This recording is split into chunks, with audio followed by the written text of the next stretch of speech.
घरात एक जुनी बेडशीट होती. त्या बेडशीटचा कायापालट करायचं माझ्या डोक्यात आलं, म्हणून मी त्या बेडशीटच्या लांबीमध्ये पट्ट्या काढून घेतल्या. या पट्ट्यांची रुंदी मात्र मी 3 इंच ठेवली. माझ्याकडे घरात भरपूर लेफ्टओव्हर फॅब्रिक आहे.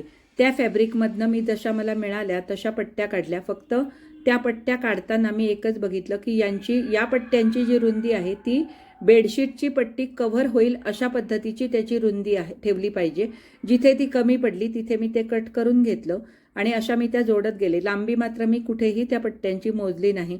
कॉन्ट्रास्टमध्ये या सगळ्या पट्ट्या मी एकावर एक अशा जोडून घेतल्या.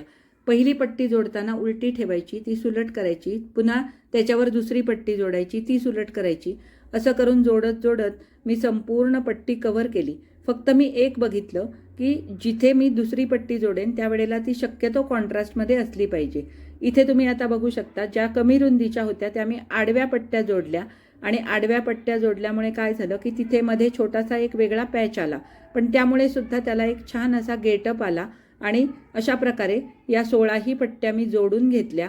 म्हणजे बेडशीटच्या 16ही पट्ट्या अशा प्रकारे जोडून घेतल्या आणि त्या जोडून घेतल्यानंतर मग त्या उलट करून त्यांचं जे एक्स्ट्रा फॅब्रिक होतं ते सगळ्या पट्ट्यांचं मी काढून घेतलं, ज्यामुळे त्याला एक छान प्रकारे असा युनिकनेस येईल आणि त्यामुळे त्या जोडल्यानंतर सुद्धा असं व्यवस्थित दिसेल अशा प्रकारे त्या जोडून घेतल्या, म्हणजे कापून घेतल्या.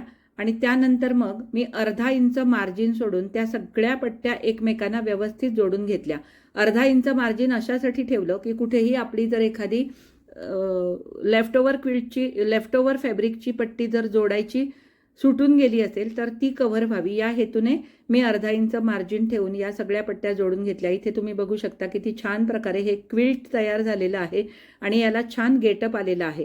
हे जोडताना मी एकच बघितलं की सलग 2 लाईनमध्ये एक पट्टी शक्यतो जवळजवळ रिपीट होणार नाही. आणि आता इथे मागच्या बाजूला तुम्ही बेडशीट पण बघू शकता आणि समोरच्या बाजूला हे क्विल्टिंग केलेलं आहे, परंतु हे असं ठेवणं योग्य वाटणार नाही, म्हणून मी त्याला मागणं एक कपडा जोडला. तो कपडा मी क्विल्टिंग केलेल्या बेडशीटपेक्षा थोडासा मोठा होता.